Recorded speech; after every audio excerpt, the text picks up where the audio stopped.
blitz. Hurts takes it right up the gut. Touchdown Eagles. Here's the deep ball. Got hit as he let it go. Oh, DeVonta Smith. What a catch. From 54 for the win. On the way. It is there. And the Eagles remain unbeaten.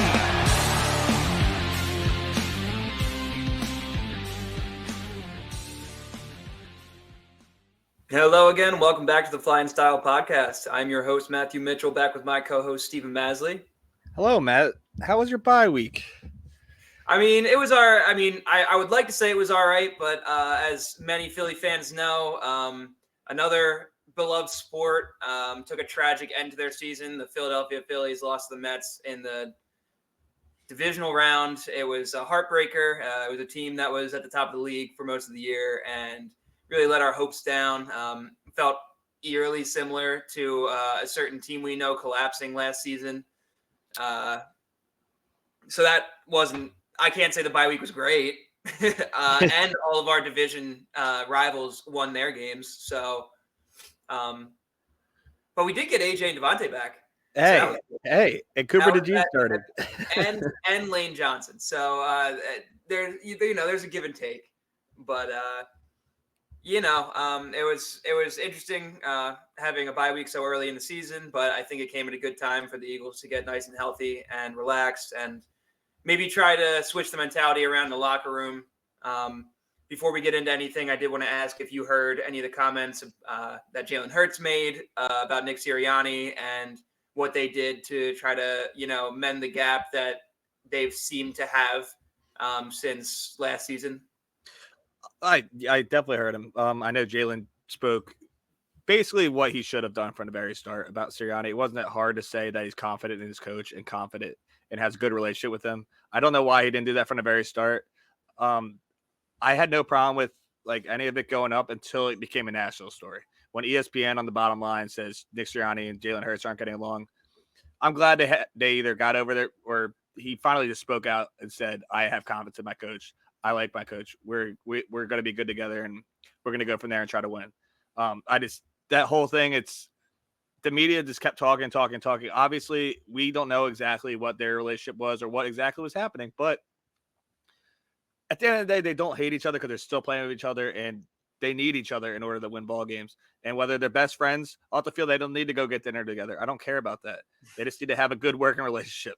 I really don't care if they hang out and watch a movie together. I don't need that. I don't need to be best friends. I need them to be compatible and able to be very competitive and win ball games, which I hope we kind of out of this bye week, because Tampa game, I know we're not even talking about it really because it just was disgustingly brutal on both sides of the ball.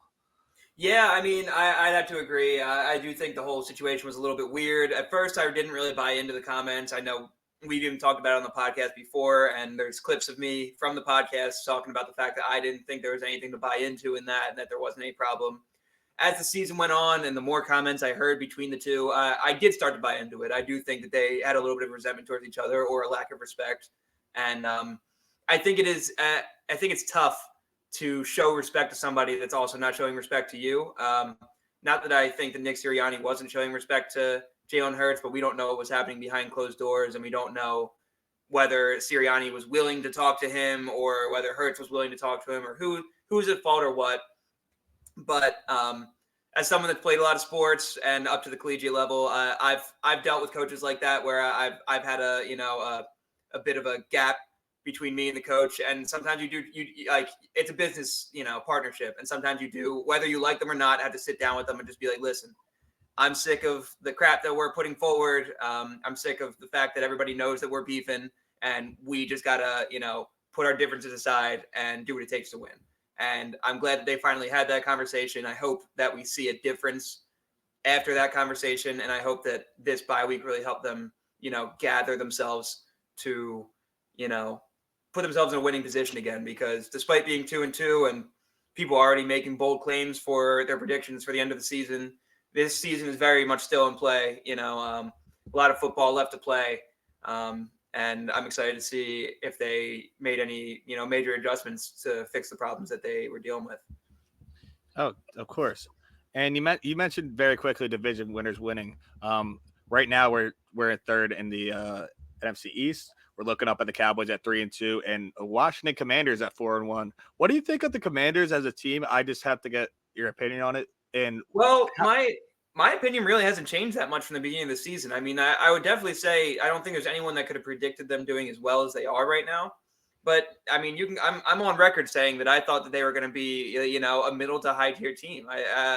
They're a team that plays hard every year. Despite being a bad team, they're never the worst team. And they got guys in place, aka Jaden Daniels, that can really take them over the top. And I had them sitting around 8-9 or 9-8 this year. I still think that's in play. I don't think that, I think that they're playing hot right now, but I don't see them as an incredibly talented team. And I think that there's still plenty of football for things to play out differently. But I do think that they're playing out of their minds, and they're playing really, really good football. I mean, they're averaging 32 points per game right now. You can't do much better than that. And Jaden Daniels is, outperforming everybody. I mean, he's the front runner for MVP, if you ask me. So I'm definitely really impressed with where they're at right now. And I hope for, every fan's sake that they start to slow down and start to play like the team that we expected them to be. But they're a good team. I do think that it's going to be a tough race for the division, especially with our struggles and the Cowboys' struggles as well.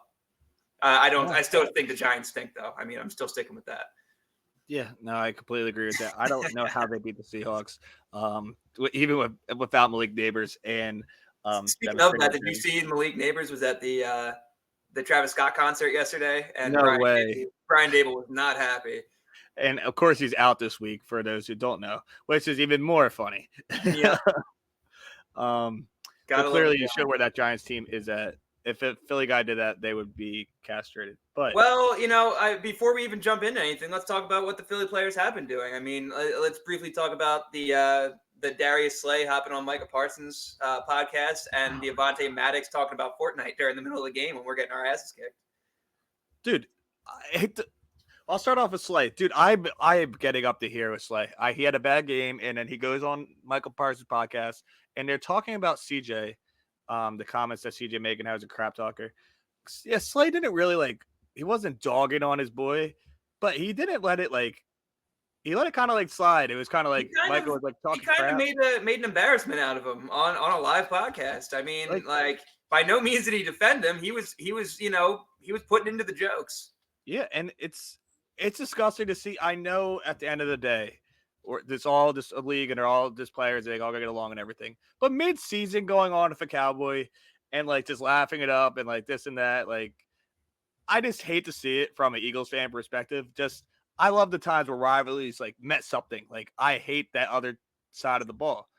I know it's not always gonna be like that. It's not I don't live in this fantasy world thinking this is the only team that you like in the entire world. But dude, you can't dog on your teammates on a podcast, and that's such a distraction. I don't need from Slay, especially just being who Slay is. He's the biggest Twitter guy out there. I'm leading back to last year of him vote for me for the Pro Bowl, even though we're getting our asses kicked every week in and week out. That was disgustingly brutal. I know. What did you want to bring up? Did you want to bring up Devin White? I did not mention that, but I think we should. I was talking about the other thing I mentioned was the DeVonta Maddox talking to Mike Evans about you can go ahead on that. Theory, maybe that's why he got benched this week. I don't know, but I'm just kidding. He's been struggling this year. DeVonta Maddox, me and you can both say DeVonta Maddox has always been one of our favorite players on the defense. He's always been a scrappy guy, and he's always done what we needed him to do. But unfortunately, he's dealt with a lot of injuries over his career, and he's getting up there in age. And he seems to be slowing down a little bit, and he's been struggling a little bit this year. And I'm excited for the opportunity for Cooper DeJean to step into a role and, finally get a starting spot and see how he does, because, he was a first-round talent that we got in the second round, and we've got high expectations. So I'm excited to see. No, I'm definitely excited to see Cooper in there. I don't know. I don't really have – my expectations are, basically he could be the best player on the defense or he could really stink. I don't know what to expect from him NFL-wise. I'm excited for it, though. I can't say I'm not excited for it. Mitchell's throwing it out there. I think that he's going to be I think he's going to have a slow start. I think he's going to have some bumps and bruises. I think he's going to have some struggles, but I think he's also going to have his moments that, really let you peer in and see like, wow, this guy was a first round talent for a reason. So I think that he's a little less refined than Quinyon is. I mean, not that I've seen a lot of corners that come in looking as refined as Quinyon has so far this year. Yeah. So, put that forward first. But I do think we'll see, some rookie mistakes out of him. But I think that with the way that our secondary has been playing so far, I don't see any risk in letting those mistakes happen because they're already happening regardless. So, I think that you got to let him get out there, get the experience. He's starting to understand the system and, let him just be a playmaker the way he was at Iowa. Yeah, no, I completely agree. And then the last thing I want to mention is Devin White got released from the roster. We were been talking about it for a couple of weeks now, saying he's never going to play for this team, blah, blah, blah. It's just really sad to me that the way he just came here took on his captain role, and obviously now he's released. Do you think he was ever going to play here, like in the off season? Like you thought he was going to play here, right? Like I mean, 100%.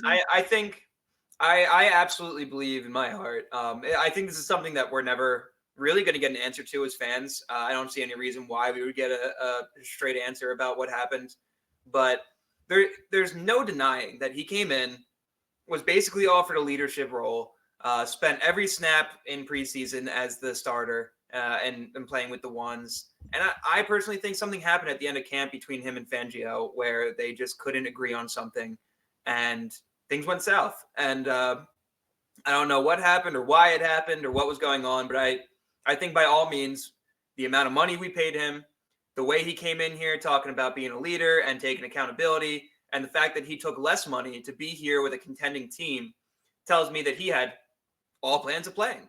And same with the Eagles. And something happened in there that we may never get to know about that, caused a rift in the relationship. And it's a shame because I think we were all, I can speak for most, if not all Eagles fans in saying that we were all really excited about that. It's been a while since we've had, a big name guy at linebacker. I know we were all excited for Darius Leonard last year, but he obviously, took a bit of a fall off a cliff. And, we were hoping for a bounce back with Devin White. And unfortunately, we had to settle for the long road again. So definitely unfortunate. I was really excited to see him play. To an extent, I hope that he gets a chance with another team so I could see whether it's a problem with his play or a problem with our system here. So guess we'll see in the future, what kind of player Devin White may be. No, and we talked about it before, the whole Tampa stuff. My personal take is I think he might just be a diva at this point with coaches. Maybe he has problems with coaches. I know Tampa coach has a problem with him. Now it's Fangio. I know Fangio is an old school guy, but at the end of the day, sometimes it's not a coincidence. But I am sad to see it because I really like Devin White as a player, and he's a young guy, and it would have been really cool to have a stud linebacker. But anyway, going into this game, we are playing the Cleveland Browns at 1:00 at the Link. The Browns are 1-14 that are coming off with a loss to the Commanders 34-13, basically getting smoked. Deshaun Watson looks like the worst starting quarterback in the league. In my eyes, that's just my eye test. They don't look like a good team. Myles Garrett didn't practice on Wednesday. I don't know if he's playing in this game. He's their only player that I'm really scared of. And yeah, if we don't smoke this team, dude, I don't think the Eagles are ever going to do anything right in our lives. So, especially if we don't get a win. I know I was just very blunt and clear and just said Cleveland stinks. The whole Deshaun Watson stuff's crazy. But what is your initial like going into this game off the bye? I knew at the beginning of the season you did say you counted this as a loss because of how slow we come off the bye. But what is your thoughts now? I did, but I also had higher expectations for another year. I thought that Deshaun Watson was finally going to step into this offense and, finally start to take over and figure things out. And it doesn't feel like that's happened. I mean, this is a team that's averaging 15 points per game, close to 16, but they're not putting up any kind of production. They haven't put up over 20 points at all this year. The only win that they have is against another winless team, and they've looked pretty bad. I mean, I've witnessed some pretty bad offensive play in my day, but they are an absolute mess over there. Not only are they struggling to get the ball down the field, but you even saw Deshaun Watson walk off the field on a potential third down conversion last week that just really made no sense. There's clearly no connect between the quarterback, the team, and the coaches. We've even seen a situation where the offensive lineman refused to pick Deshaun Watson up off the ground. It's just a mess over there. It's a straight up mess, and obviously Philadelphia is in a bit of a sensitive state right now after the Phillies loss, and I think that everyone in Philadelphia needs to see a big win here to regain some confidence in the sports teams and regain some confidence in this football team. And I think that, unfortunately for the Eagles, expectations are astronomically high, because if they don't meet those expectations, then fans are going to be jumping ship, like you just said. And I'm scared for the reality of what could happen if that does come to pass. Because, I mean, as we've both seen, Philadelphia fans can be quite ruthless, and we've witnessed it affect the play of the players as well when, we start to come down a little too hard on the team. So I know that as a fan base, we just expect accountability and production from guys that, like meeting their expectations. But we can be a little harsh, and we can absolutely mess with the heads of our players if we're not careful. And I think that in the state the city's in right now, if we don't come out of this game with a double-digit win, then we're going to be in trouble. I think that this team's going to have a lack of confidence this year with the fan base not behind them if we don't, have a decisive win here, which is – I feel bad to say that. Like, I feel like that shouldn't be the case, but unfortunately it is. Unfortunately it is. So, reality. We need to see a big week out of these guys. Luckily, we, as I mentioned earlier, we've got our best offensive weapons coming back. We've got AJ and DeVonta both stepping back into the lineup, and our best protector and Lane Johnson coming back into the team. And we're finally coming back into health and figuring out where we're at. And I'm hopeful that this team can meet the expectations that we had for them early on. I mean, dude, you mentioned AJ. He hasn't played since week 1, man. And like, people want to talk about like our offense being. I understand like next player up mentality, but AJ's a I'm gonna say top 5. You could go top 10, definitely top 10 receiver in this league. It's not. I think it's fair to say top 5. I think that there's obviously argument to be made, but I think it's fair. But you can debate it. But he's definitely top 10. He's definitely top 7. Wide receiver in this league. When you lose a guy like that, it just really hurts the offense. I know we haven't seen the best from Hurts. I know, but with AJ there, it just helps him so much. He's such a safety blanket. Smitty being fully healthy, it just helps everything go a little bit smoother. And I'm really excited to have it back. I think this bye is going to do good for us. I think it could only do good for us because our team was so just those first 4 weeks is like no one. Our preseason was like no one started in the offense, obviously. The defense did start a little bit, but they still need time to get it together. That's why I'm excited for Cooper, too. I think this team needed that bye at that time. And as much as we know they usually don't come off hot during byes, I think this bye is a little different because it's early. I agree. I do think the timing of this bye is going to make a difference in the effects of, their lackadaisicalness that they have tended to come into bye weeks with. Yeah, out of bye weeks with, rather. Yeah, sorry. I mean, they had the bye week last year, week 12, and like stuff like it. It's just not that I don't like it this early, honestly, but we needed it. We needed it for health. We needed it for mental. We needed it for reps. We needed it for everything in the book. And I can't see us losing this game to the Browns. And if we do, it's gonna drive me off the ship. I know you were saying, yeah, but I'm seriously not gonna have any faith in this team if we lose to the Browns on Sunday. But yeah, so we can't. It's not gonna happen. Yeah, absolutely. So with that being said, what do you want to see out of this team this weekend to expect to win? I finally want us to step up on our defensive line. I need to see something from the defensive line. I understand the whole. I'll get into the offense, but I want to see this defensive line. I need to see our edge rushers do something. more. I need them to bring. I need something to have clicked in this bye week where if it was scheming, I don't know, but I need to see our defense line step up and get Deshaun Watson. He's been god awful this year, and I really need to see our defense line step up and do something, or else we're not going to be a great defense. I just can't accept that. Not great, but we're going to be bad. Like if our D line doesn't step up, and I really need to see our D line step up. That's the biggest thing for me.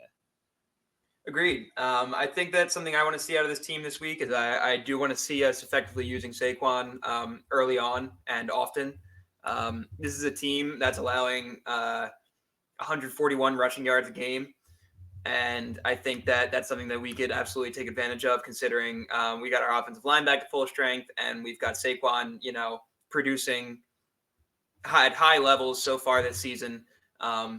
If any of you want some nice numbers for a nice parlay this weekend, I can almost guarantee you can lock in over 85 yards for Saquon and a anytime touchdown for AJ Brown. You can hold me to that. So I do think that with AJ returning, I think that he's, obviously any player can do this, but he's been posting every week, anticipating his comeback and, posting back and saying, I'm back and whatnot. I think that he's really excited to get back out here and prove that he's the guy for this offense. And I think that he wants to come out here and make a statement. So I expect him to be a big production in this offense this week. But like I said, with a team allowing 141 rushing yards a game and a running back like Saquon, you got to use that running game. And we've seen in 2 previous weeks that, they don't run. We haven't been running the ball in the first quarter, and it's been hurting us badly. And we need to see that this week. We need to see Saquon early and often. The first quarter, dude. We haven't scored. You know the last person scored a touchdown in the first quarter for us? I forget who it is, but I know it was last year. Julio Jones. Like, come on. We had the first score in the first quarter. Yes, we it's do. A joke. This offense has been a joke in the first quarter, man. And you're 100% right. It all starts with the run. Like, it's. Hey, man, I know they've got an extra week than us, but we're being outscored by the Giants so far this year. So, I mean, it's no joke how slow our offense has been coming together. I know that we've been dealing with some injuries and some hiccups here and there, but, like, we're running out of time to put it together. If this team wants to make a serious run at the playoffs and a serious run at being a contender, they got to fix this now. So they really got to, find their niche. And I think that you find that in, using Saquon often and getting the ball to AJ in, short or in space to let him, use his legs to get down the field, because AJ is the kind of guy that it's not like he beats people on routes so often, but he gets open quickly and then uses his legs to, produce after the catch. And that's where AJ gets his bread and butter. And we need to, use that effectively. I'm sick of seeing like us trying to make an offensive system work. We've seen what works with these players. We've witnessed it for years. Put Jalen Hurts under center. I'm sick of the whole thing with him not getting under center. It's ridiculous. Put him under center, start running some play actions, and run the ball often so the play actions make sense. Secondly, throw freaking slant routes to AJ Brown. Since we got AJ Brown, how many times have you heard me say that on the podcast? Throw slants to AJ Brown. He's almost always open on them. It only works 98% of the time. So, that's another thing. And then Jalen Hurts has always thrived at getting the ball short to mid over the middle. Run route concepts that get guys crossing over the middle. Do what makes the players comfortable and what we've seen them produce in and what we've seen them, play their best ball in. We've witnessed them play their best ball. We know what works. Why are we trying to implement new things and random this and that, and try experimenting? Do what works. Yeah. I mean, another one is getting Jalen Hurts going. We don't need to design runs for him. I'm not saying RPOs and stuff, but get him out in space and make him make that decision to that linebacker. Say, you either go cover Smitty or I'm going to take off for 6 yards. If there's anything I could do, it would be to get rid of RPOs. I hate RPOs. I hate them. Really do. They're awful. They're disgustingly awful. But I don't like to see Jalen just sit back in a pocket because from what we've seen this year, he has no pocket presence. The ball's been getting stripped a lot. Not a lot, but when they do come, I just felt like he had no awareness. And it was it's just, I don't know if that's his fault. I love Jalen. I really want to see Jalen do well because we've seen Jalen do well, so we know what we can expect of him, and it has been a bit of an anomaly to see the kind of mistakes that he's made because they feel like they're relatively rookie mistakes that he shouldn't be making, that like we've seen him not make in the past, like if that makes sense, like yes. We've seen him not just not make those mistakes, but like be aware of those mistakes and avoid them. And like now he just kind of willy-nilly does those kinds of things, like force the ball into coverage or not feel any pressure coming to him or, not throwing the ball away. These are things that he learned early and fixed and somehow regressed on, which is a little strange. But I don't know how he regressed. And I actually got in the argument the other night with a guy that goes, Jalen's not the guy. And I go, what? And he goes, Jalen's not the guy at all. Like, he sucks, right? Like, I would rather have Kenny Pickett in there. And I'm like, it's really hard to defend him right now. But if you think like that, you have not watched. It's 4 games in. All right. First off. Second off, if you compared him and Patrick Mahomes' stats before last week, because Patty had a great game last week, they were the same. They were exactly the same. I think Patty I would absolutely still take Jalen Hurts over 20. Probably 22 other quarterbacks. He's a top 10 quarterback. Right? He's still a top 10 quarterback. I don't care. I still feel that way.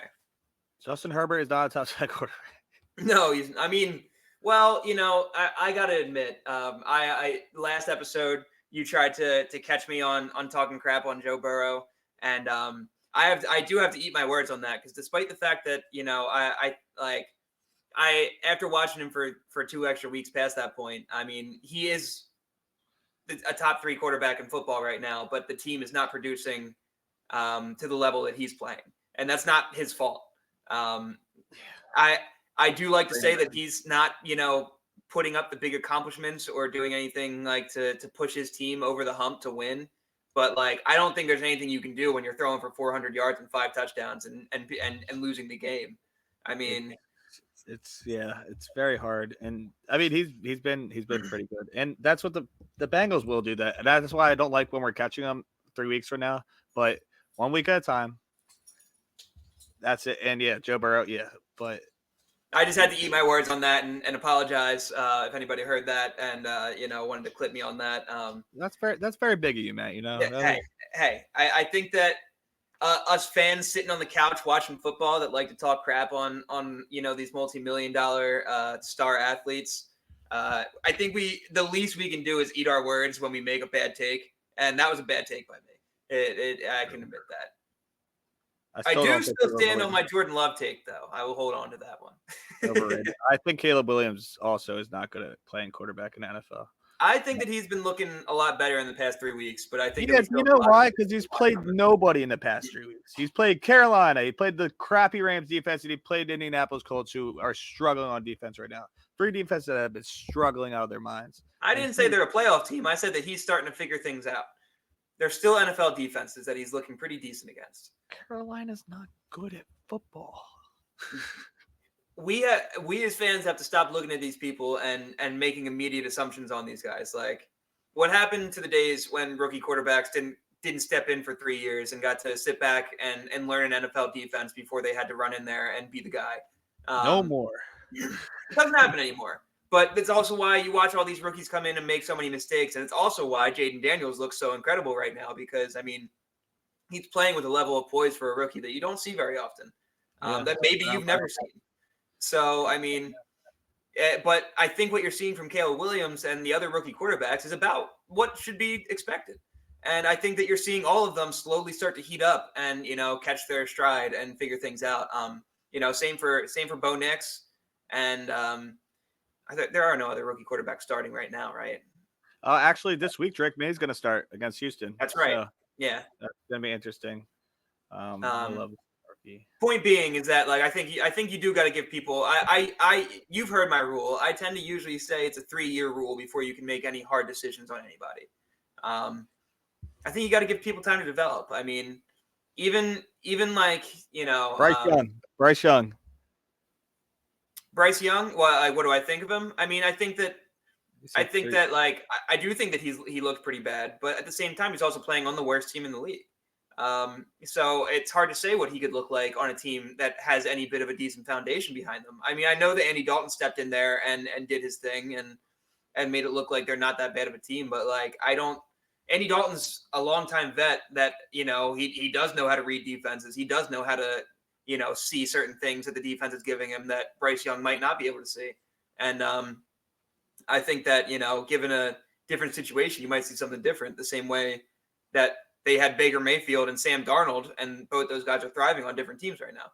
Which is insane that Sam Darnold. I still don't believe that they're 5-0. It is hard to believe. They have been surpassing expectations, and I do think that their defense is really what's driving them over the hump. But at the same time, Sam Darnold has looked great this year. I mean, you can't deny that he's looked pretty awesome. So I can't, and I think Sam Darnold's an awful quarterback. So but he has been very good, and yeah, as long as he keeps it up, I will eat my words too. Yeah, but I mean, I think you got to give these guys some time. Someone you don't give time to anymore is Deshaun Watson, who he's toast. I mean, he's toast. I think that's one that you can put the pin in and call it a day.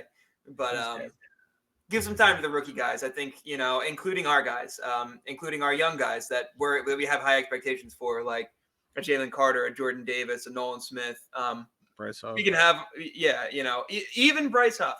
Even Bryce Huff. I mean, I do think that, a guy that I always go back to when talking about something like this is Brandon Graham, who most people will say is an all-time Eagles great. I would agree with it. He's had some great moments for the Eagles, and he's always been one of my, favorite players. Oh, I shouldn't say always, because it took him about 8 years to figure it out. Like, it took him a while to really hit his stride and not look like a bust. And not only did he not look like a bust once he figured it out, but he turned into an Eagles all-time great. And obviously that won't be the case with everybody. But my point being is that sometimes people just need time to develop and figure things out and, step into their own shoes. And unfortunately, expectations a lot of the time can hurt some of these guys. So I do, especially in a place like Philadelphia, where you're expected to be perfect or get the hell out of town.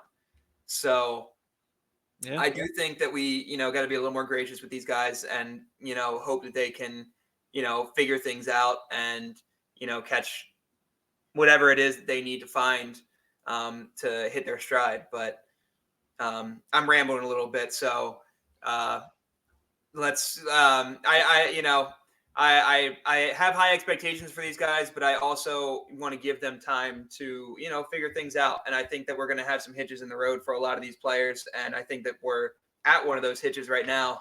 And I hope that, slowly throughout the season, we see them, as long as we see them make an improvement, I'll be happy. So I agree. And it all starts this Sunday. That's for sure. So with that all said, sorry, no, you go ahead. Final score predictions real quick. That's what I was going to ask you. You read me like a book. I'm going to say that my final score prediction for this game is going to be I'm going to say 28-12 for the Eagles. Wow. I'm going to go 38-17. I hope we don't give up any points to them. I hope our offense dominates, especially without Myles Garrett. If Myles Garrett's not playing, then they should put up more than 30 on this team. Is Myles Garrett not playing? He was injured. He didn't practice Wednesday. I don't know his latest report. I couldn't pull it up during the podcast, but either way. Speaking of injuries, you're going to kick my butt in fantasy this week because Rachaad White's doubtful. Well, we shall see. May the better man come out on top. Yeah.